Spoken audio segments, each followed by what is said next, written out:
In Part 4, we left off with the following passages. But do not measure the court outside the temple. Leave that out, for it is given over to the nations, and they will trample the holy city for 42 months.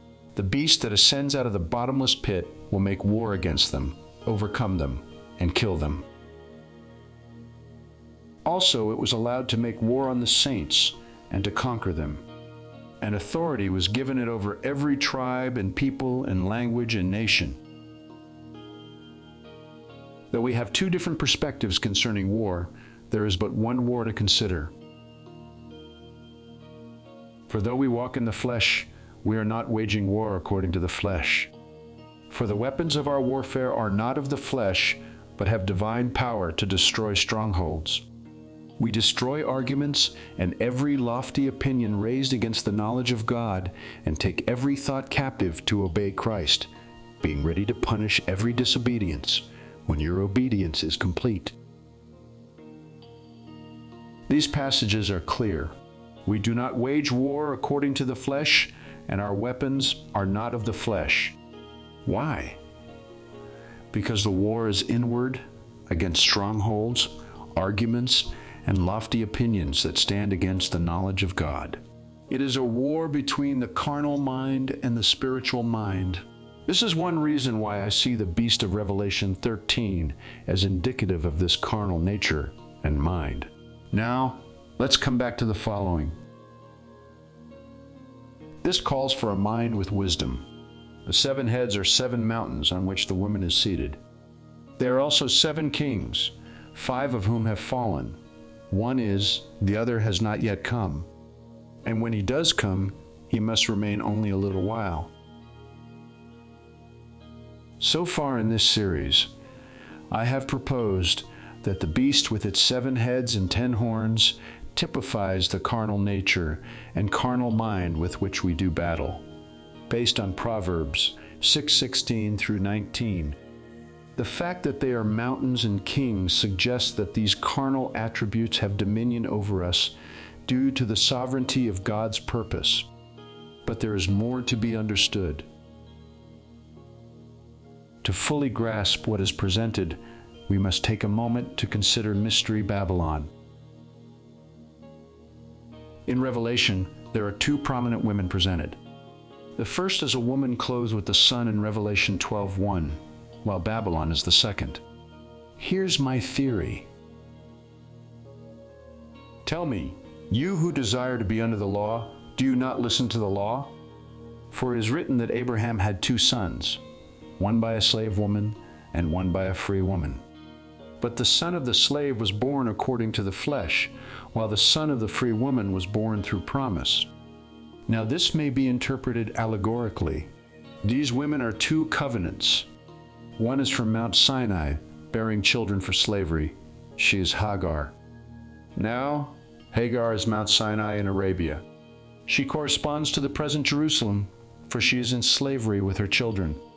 But the Jerusalem above is free, and she is our mother. Here, Paul uses Abraham's 2 wives, Hagar and Sarah, to represent the 2 covenants. As noted, those born of the Old Covenant are born according to the flesh, while those born of the New Covenant are born through promise.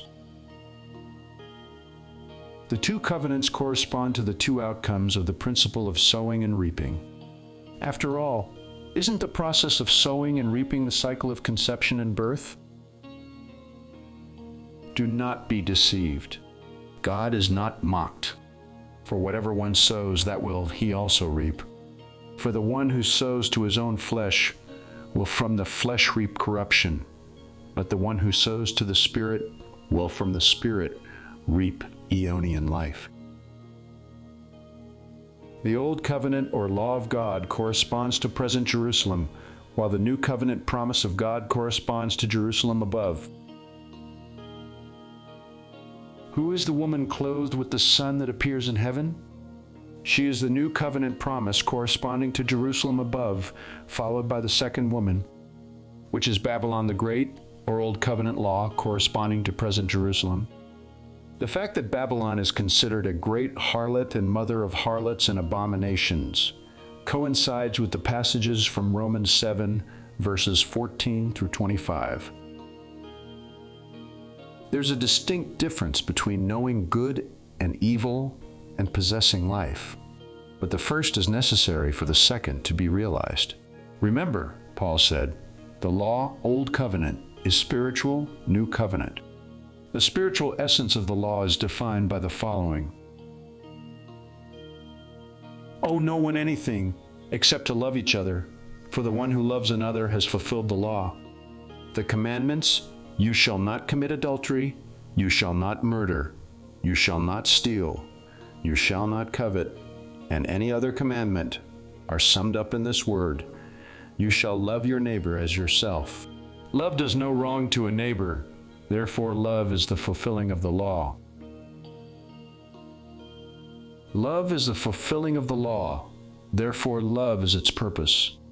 The 10 Commandments are not do this or else, but rather, these things are not good for you and others.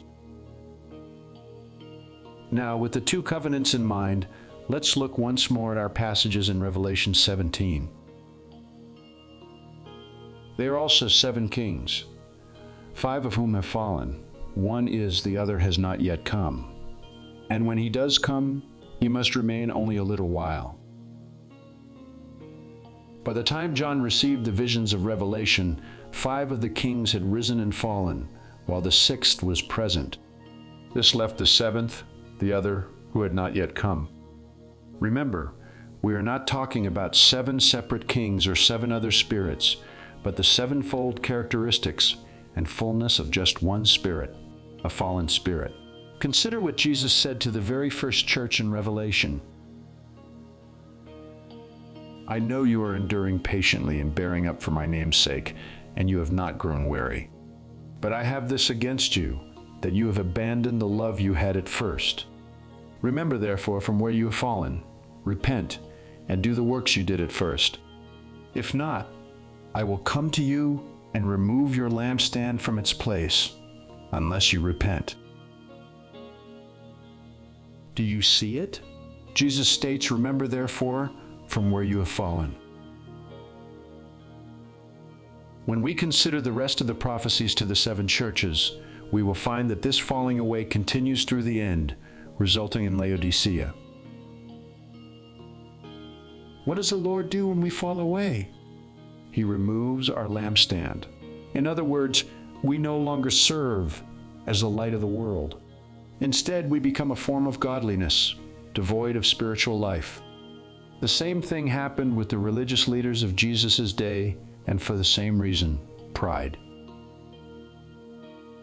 This calls for a mind with wisdom. The 7 heads are 7 mountains on which the woman is seated. 7 mountains. When I asked Google if Jerusalem was situated on 7 hills, it returned the following.